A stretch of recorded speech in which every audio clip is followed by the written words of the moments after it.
Bem-vindos de volta, fãs do Fidedigno. Eu sou Alisson Mainieri e hoje é dia de falar de Queda Livre, a tragédia do caso Boeing, novo documentário original da Netflix que promete dar o que falar. Investigadores revelam como a Boeing pode ter sido responsável por 2 acidentes catastróficos seguidos ao priorizar o lucro em detrimento da segurança. Dos produtores Brian Grazer e Ron Howard, este filme é dirigido por Rory Kennedy, ganhadora do Emmy e indicada ao Oscar.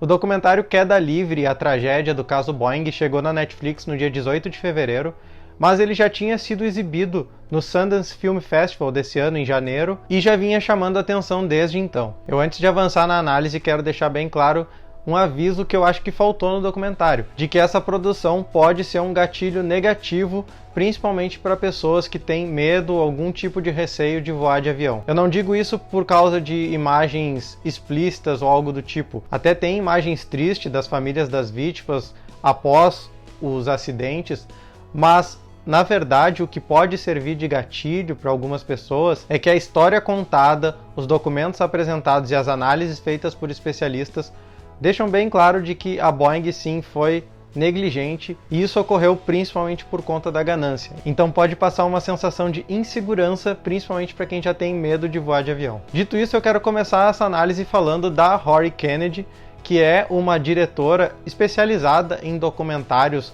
com um viés mais jornalístico, tanto que ela até já ganhou um Emmy, foi indicada ao Oscar, foi indicada a Emmys e outras premiações também e não ganhou, mas enfim, ela tem uma carreira consolidada e uma coisa que chama atenção é que ela costuma trabalhar mais ou menos com os mesmos roteiristas em cada um dos seus projetos. Então aqui no Queda Livre ela trabalha com o Mark Baylor e o Kevin McAllister, que são profissionais que já trabalharam com ela em outras oportunidades. Eu acredito que isso é um fator muito positivo para ter uma coesão e para facilitar que o resultado final seja uma produção com uma narrativa bem fluida e que realmente transmita aquela história que ela gostaria de contar. Eu acredito que esse histórico da diretora e da equipe que ela compõe também pode ter sido um fator determinante para a Netflix decidir investir numa produção que tende a acender uma polêmica, mas que foi muito bem estruturada e não causa a polêmica em si, baseada em nada ou baseada em rumores. Esse documentário se destaca por selecionar fontes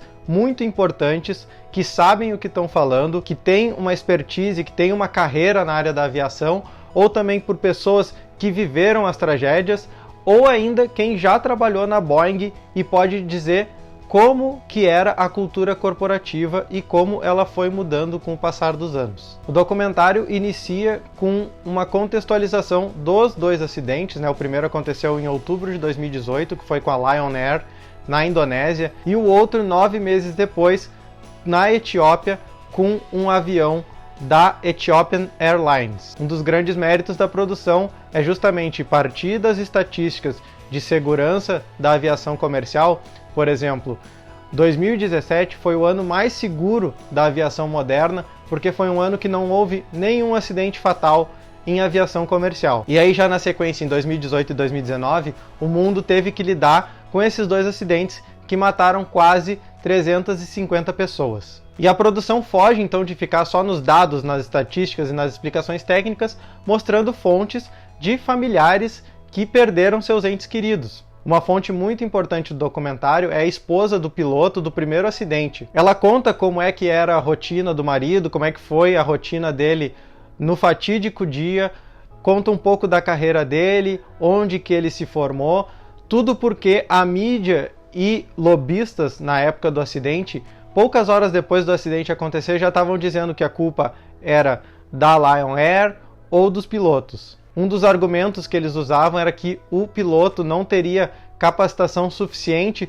porque ele não teria sido treinado nos Estados Unidos. A esposa está no documentário para explicar vários detalhes e inclusive dizer que sim, um dos últimos treinamentos dele foi justamente nos Estados Unidos. Esses 2 acidentes, com pouco espaço de tempo entre um e outro, aconteceram com várias semelhanças.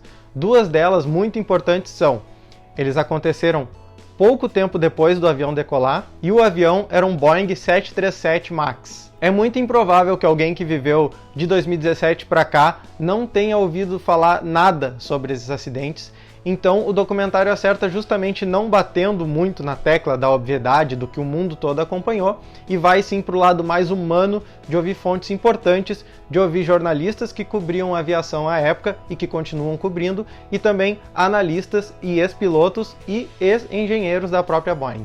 Depois desse primeiro momento de explicar o que é o Boeing 737 MAX e o que é o MCAS, que é o Maneuvering Characteristic Augmentation System, o documentário passa então por um momento de voltar na linha do tempo, para explicar como que a Boeing se consolidou como uma das empresas mais importantes da aviação, não só nos Estados Unidos, como também no mundo todo. É muito bom o trabalho que a equipe documentarista faz de recuperar imagens da imprensa e da própria Boeing ao longo dos anos para mostrar como que era a cultura corporativa e por que ela era motivo de orgulho para o povo dos Estados Unidos. Isso aconteceu porque a empresa tinha dois principais pilares, que era a inovação e a preocupação com a segurança. Contando com a avaliação de analistas, especialistas em aviação, ex-pilotos e ex-engenheiros da própria Boeing, o documentário chega então ali para o final da década de 90, quando acontece um momento crucial na vida da empresa, que é quando a Boeing compra a McDonnell Douglas. Nessa aquisição da empresa,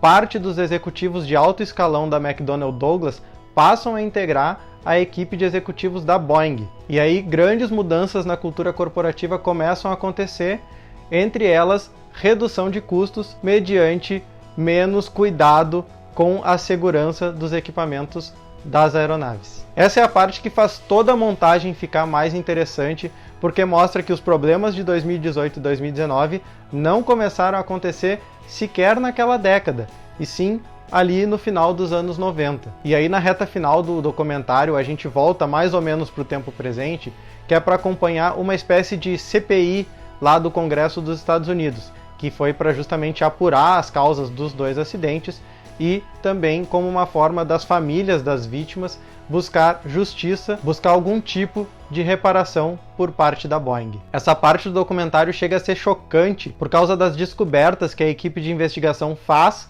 nessa comissão aí parlamentar de inquérito, né, a famosa CPI, e mostra que algumas frases apresentadas lá no começo do documentário, na verdade, se sustentam e não por incompetência, e sim por pura ganância. Provavelmente vai dar o que falar esse documentário, mas não por causa de fazer polêmica, né, batendo de frente contra uma empresa gigantesca como a Boeing, mas sim porque os documentos e as análises dos especialistas ouvidos são muito precisos. Eles realmente indicam de que houve, né, um descuido proposital por motivos gananciosos. É importante destacar também outro mérito da produção, que ela se sustenta só com as falas dos entrevistados e os documentos apresentados. Em alguns momentos tem o uso de recursos digitais de animação como forma de reconstituir e até explicar tecnicamente o que o MCAS faz e por que ele foi fatal nos dois acidentes. Enfim, gente, eu reforço, esse documentário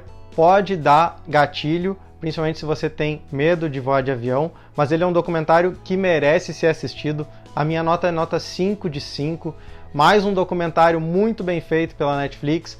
Na semana passada já tinha feito crítica aqui de O Golpista do Tinder, e agora mais uma com um viés jornalístico, com muita seriedade, com muita ética, e realmente você precisa assistir. E não tem problema se você não entende nada de aviação, porque o documentário ele explica muito bem, tanto com as falas dos analistas, dos especialistas, como também com as reconstituições digitais na tela. E vocês, já assistiram Queda Livre, a tragédia do caso Boeing? Me conta aqui nos comentários o que vocês acharam. Aqui na descrição tem o link da crítica em texto e também outros links úteis para você acompanhar o nosso trabalho de produção de conteúdo que acontece todos os dias no nosso site e nas nossas redes sociais. Ah, e não esquece de deixar o like aqui nesse vídeo se você gostou, e aproveita também e se inscreve aqui no canal se ainda não for inscrito. Por hoje é isso, pessoal, até a próxima e valeu!